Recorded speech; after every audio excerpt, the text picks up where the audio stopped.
আসসালামু আলাইকুম আরহামাতুল্লাহ। প্রিয় শিক্ষার্থীরা, তোমরা যারা ইন্টারমিডিয়েট অথবা এইচএসসি পরীক্ষার্থী রয়েছ, তোমাদের বাংলা দ্বিতীয় পত্রের ব্যাকরণ অংশের 30 নম্বর এবং সেই সাথে পারিভাষিক শব্দের 10 নম্বর কিভাবে তোমরা ফাইনাল পরীক্ষায় লিখবে সে নিয়ে আজকে আমরা কথা বলবো। ইনশাল্লাহ ক্লাসটা অসাধারণ হবে। তাহলে চলো শুরু করি। প্রিয় শিক্ষার্থীরা, বাংলা দ্বিতীয় পত্রের প্রথম 1 নম্বর প্রশ্নে তোমাদের উচ্চারণের নিয়ম এবং উচ্চারণ থেকে দুটি প্রশ্ন হয় এবং এই দুটি প্রশ্নের যে কোনো একটি প্রশ্ন একজন শিক্ষার্থী নিজের ইচ্ছে অনুযায়ী দিতে পারে। তোমরা সবাই জানো, ক নম্বরে তোমাদের একটি বর্ণনামূলক প্রশ্ন থাকে। এখানে বেসিক্যালি এ ধ্বনির 5টি উচ্চারণের নিয়ম চাওয়া হয়। বিশেষ করে সবচেয়ে বেশি আসে অধ্বনির সংবৃত এবং বিবৃত নিয়ম, ব ফলার নিয়ম এবং ম ফলার নিয়ম। এই নিয়মগুলো থেকে এখানে তোমাদের প্রশ্ন করা হয়। আর অথবাতে তোমাদের খতে 8টি শব্দ দেওয়া হয়, যে 8টি শব্দের মধ্যে থেকে 5টি শব্দ তোমাকে উচ্চারণে লিখতে হবে। তো আই উইল সাজেস্ট যে তোমরা অবশ্যই খ নম্বরটা অ্যান্সার করবা। কেন? এখানে খুব সহজে মার্ক পাওয়া যায় এবং অনেক কিন্তু সময় বেঁচে যায়। তো আমরা যেহেতু খ নম্বরটাকে আমি সাজেস্ট করতেছি, এই জন্য খ নম্বরটা ফাইনাল পরীক্ষায় কিভাবে লিখবা আমি সেটা দেখাচ্ছি। যখনই তোমরা খ নম্বরটা খাতায় লিখবা, এই রুলের মাধ্যমে তোমরা এই ঘরটি সুন্দর করে নিবা। প্রথমটিতে সুন্দর করে দিবা প্রদত্ত শব্দ, আর দ্বিতীয় ঘরে তোমরা দিবা উচ্চারণ। দেওয়ার পরে এখান থেকে 8টির মধ্যে তুমি যে কোনো 5টি নিজের ইচ্ছে অনুযায়ী চুজ করতে পারবে। তারপর দেখো, এখানে দেওয়া ছিল গ্রীষ্ম, আমি এখানে গ্রীষ্ম দিলাম। তারপর এটা সঠিক উচ্চারণটা আমি লিখে ফেলছি কিন্তু। তারপরে দেখো, দ্বিতীয়তে আমাদের কি ছিল? প্রজ্ঞা। আমরা প্রজ্ঞাটা লিখলাম এখানে প্রদত্ত শব্দে, তারপর আমরা উচ্চারণটা তার করে দিলাম। তারপর আমাদের ছিল, দেখা যাচ্ছে এখানে কি, বিউভল। তো বিউভলেন আমাদের এখানে ছিল, এটা আমরা এখানে লিখলাম, তারপর আমরা এটার উচ্চারণ করে দিলাম। তারপরে দেখেন আমাদের ছিল পরীক্ষা, পরীক্ষা আমাদের এখানে ছিল, আমরা সেটার উচ্চারণ করে দিলাম।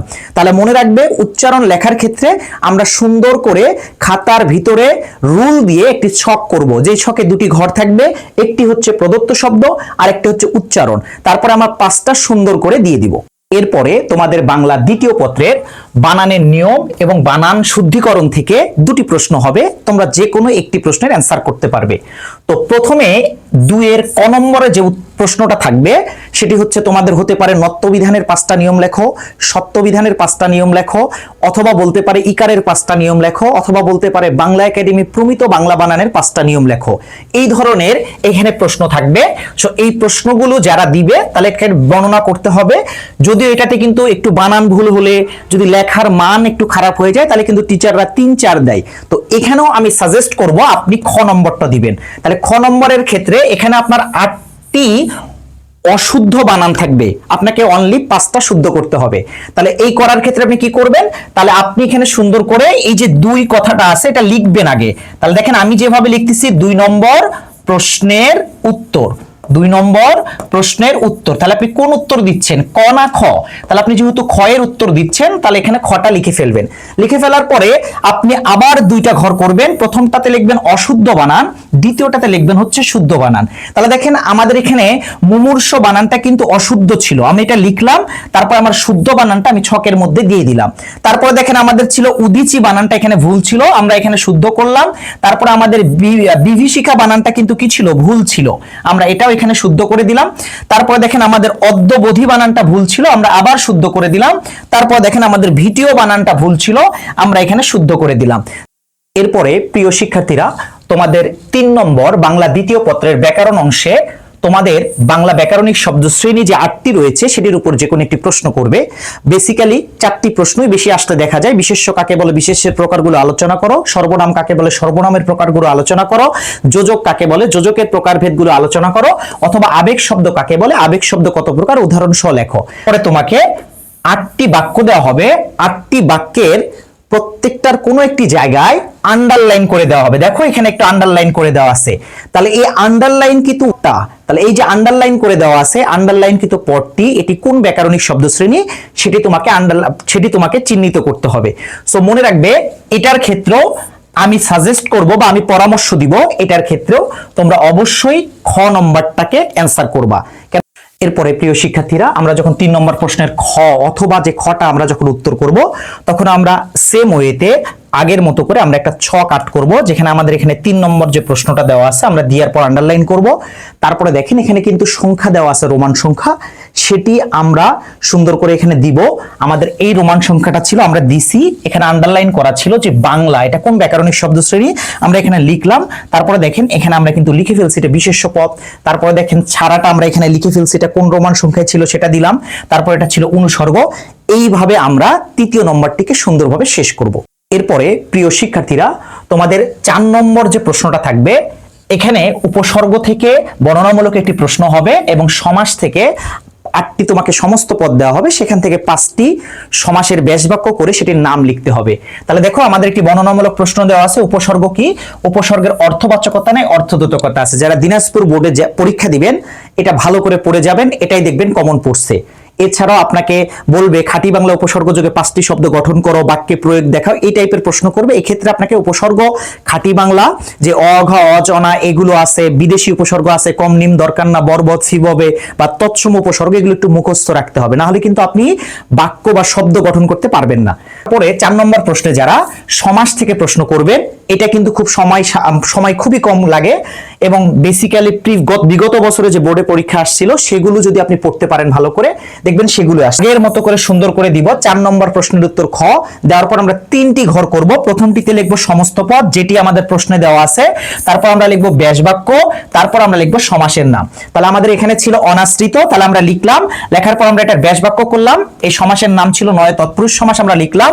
বজ্র কঠোর, বজ্র কঠোর আমরা লিখলাম। বজ্রের ন্যায় কঠোর আমরা দেখতে পাচ্ছি উপমান কর্মধারয় সমাস। তারপর আমরা দেখলাম নিপবৃক্ষ, নিপবৃক্ষ মানে আমরা জানি কদম বৃক্ষ, তাহলে নিপ নামক বৃক্ষ বোঝা যাচ্ছে নামক আসছে, তার মানে এটা মধ্যপদলোপী কর্মধারী সমাস। এইভাবে আমরা সুন্দর করে এটিকে শেষ করব। আশা করি বুঝতে পারছেন সমাস কিভাবে লিখতে হবে। আমাদের প্রিয় শিক্ষার্থীরা, তোমরা জানো যে তোমাদের 5 নম্বর যে বাংলা দ্বিতীয় পত্রের ব্যাকরণ অংশ রয়েছে, সেখানে বাক্য প্রকরণ ও রূপান্তর থেকে প্রশ্ন হবে। তোমাকে প্রথমে একটি বর্ণনামূলক প্রশ্ন দেওয়া হবে, এখানে জিজ্ঞেস করা হবে বাক্য কাকে বলে, একটি সার্থক বাক্যের কয়টা গুণ আলোচনা করো, অথবা বাক্য কাকে বলে একটি গঠন অনুসারে বাক্য আলোচনা করো, অথবা বাক্য কাকে বলে অর্থ অনুসারে বাক্য আলোচনা করো। গত বছর যেহেতু আমাদের দিনাজপুর বোর্ডে অর্থ অনুসারে বাক্য এসেছিল, সেটা এবার আসবে না।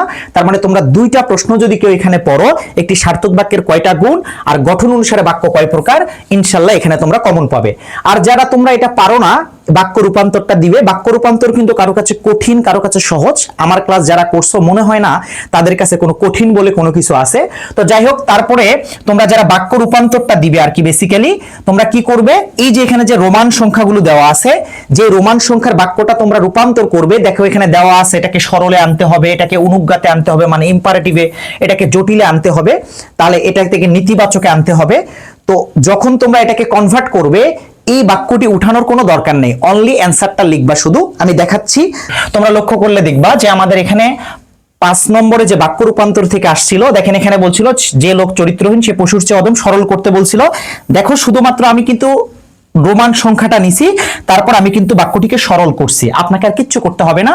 তারপরে দ্বিতীয় দেখো, যদি আমরা ভি এর কথা বলি, এখানে বলছে মানুষ মরণশীলটাকে নেতিবাচক করতে বলছে, আমি কিন্তু অলরেডি নেতিবাচক করছি, আপনাকে আর কিচ্ছু করতে হবে না, ওই বাক্য আবার লেখার কোনো দরকার নাই। তারপরে দেখো এই বাক্যটাকে প্রশ্নবোধকে করতে বলছে, আমরা কিন্তু প্রশ্নবোধকে কনভার্ট করে ফেলছি, কিন্তু ওই আগের বাক্যটা লেখার কোনো দরকার নেই। আমরা এইভাবে 5টা শেষ করব। এরপরে প্রিয় শিক্ষার্থীরা, তোমরা জানো যে তোমাদের ব্যাকরণের একবারে সর্বশেষ যে টপিকটি, সেটি হচ্ছে ভাষার প্রয়োগ এবং অপপ্রয়োগ। এখানে প্রথমে তোমাদের 8টি বাক্য দিবে, প্রত্যয় ঘটিত কারণে, বাহুল্য দোষের কারণে, অথবা বানানের কারণে, অথবা পুরুষ এবং স্ত্রীবাচক শব্দের কারণে, শব্দ গঠন কারণে, অথবা পদক্রমের কারণে বিভিন্ন ভুল থাকে। সেই ভুলগুলো থেকে তোমাকে এখানে 8টি কি করা হবে, বাক্য দেওয়া হবে। তো এই বাক্যের মধ্যে যে ভুলটি আছে সেটাকে তুমি শুদ্ধ করবে। এটা লেখার ক্ষেত্রেও কিভাবে লিখতে হবে আমি বলি। আর অথবাতে আমাদের কি থাকবে, একটা অনুচ্ছেদ থাকবে, এই অনুচ্ছেদটিতে ওভারঅল মিলে যে ভুলগুলো আছে সেগুলো তোমাকে ধরতে হবে। অনুচ্ছেদ থেকে ভুল বের করা খুব সহজ না, যারা খুবই প্র্যাকটিস করেন তারাই কিন্তু এই অনুচ্ছেদ থেকে খুব সহজে ভুল ধরতে পারবেন।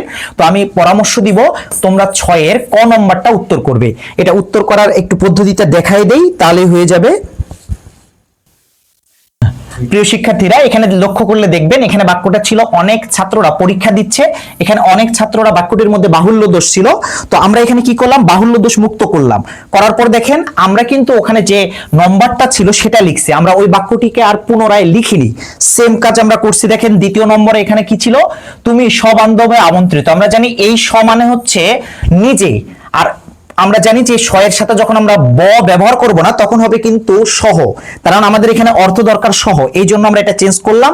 আমরা ওই বাক্য কিন্তু নিয়ে আসি না। পরে দেখেন আমরা যদি এর লক্ষ্য করি এই বাক্যটার কথা দেখেন, আকণ্ঠ পর্যন্ত। আমরা জানি আ মানে পর্যন্ত, আর কণ্ঠ আ মানে পর্যন্ত, আবার পর্যন্ত মানে আ, এখানেও বাহুল্য দোষ রয়েছে। তো আমরা দেখলাম সেম, আমরা শুধু ওই বাক্যটিকে কি করছি, শুদ্ধ করে এখানে লিখছি। এরপরে প্রিয় শিক্ষার্থীরা, আমাদের যে নির্মিত অংশ বা লিখিত অংশ রয়েছে, লিখিত অংশের 7 নম্বরে আমরা জানি যে আমাদের ক নম্বরে পারিভাষিক শব্দ থেকে 15টি পারিভাষিক শব্দ দেওয়া হয়। একজন শিক্ষার্থীকে 10টি পারিভাষিক শব্দের সঠিক অর্থ লিখতে হয়। এবং আমরা জানি দ্বিতীয় নম্বরে আমাদের যে 7 নম্বরের যে খ নম্বর থাকে, যে প্যাসেজ বা অনুচ্ছেদ দেওয়া থাকে সেটা থেকে বঙ্গানুবাদ করতে হয়। তুলনামূলক কিন্তু এটা কঠিন, যারা ইংরেজিতে অনেক ভালো তারাই বেসিক্যালি এটাকে অর্থ করতে পারে, আর এটা সেইভাবে কমনও কিন্তু পাওয়া যায় না। এই জন্য সবাই চেষ্টা করবা ক নম্বরটি উত্তর দেওয়ার ক্ষেত্রে। তো ক নম্বরটা তোমরা যখন উত্তর দিবে, এখানে এই 15টির মধ্যে যেটার অর্থ তোমরা করতে পারবে সেটাই কিন্তু তোমরা দিবে। তাহলে দেখো এখানে লেখার ক্ষেত্রে মনে রাখবা, পারিভাষিক শব্দ দেওয়ার ক্ষেত্রে দুটি ছক করবা, প্রথমটিতে দিবে প্রদত্ত শব্দ আর দ্বিতীয় ছকে দিবে পারিভাষিক শব্দ। দেওয়ার পর ওখান থেকে বাছাই করে যে 10টি তুমি পারবা সেই 10টিকে এই ছকের মধ্যে দিবা। তাহলে দেখেন প্রথমে আমি দিলাম প্যারোল, এখানে আমি আনলাম প্যারোল শব্দের অর্থ, প্যারোল শব্দের পারিভাষিক অর্থ কি, শর্তাধীন মুক্তি, আমি লিখে দিলাম। তারপর দেখেন অথ, অথ মানে আমরা দেখতে পাচ্ছি এখানে শপথ, আমি লিখে দিলাম। তারপর দেখেন এখানে দেখতে পাচ্ছি পেন ফ্রেন্ড, পেন ফ্রেন্ড মানে হচ্ছে আমরা দেখতে পাচ্ছি পত্রবন্ধু, লিখে দিলাম। তারপর দেখেন এখানে দেওয়া আছে চ্যান্সেলর, চ্যান্সেলর মানে হচ্ছে আচার্য। অক্টিভ, অক্টিভ মানে অষ্টক। তারপর দেখেন টার্মিনোলজি, টার্মিনোলজি শব্দের পারিভাষিক অর্থ হচ্ছে পারিভাষিক শব্দ। এইভাবে সুন্দর করে লিখে দিবে। ইনশাল্লাহ আশা রাখি তোমাদের বাংলার যে দ্বিতীয় পত্র ছিল, এই দ্বিতীয় পত্রের বাংলা ব্যাকরণের 30 নম্বর এবং পারিভাষিক শব্দ লেখা নিয়ে আর কখনোই বিভ্রান্তি হবে না বা আর কখনোই ভুল করবা না। তো সকলে ভালো থেকো, এই প্রত্যাশায় শেষ করছি। আল্লাহ হাফেজ।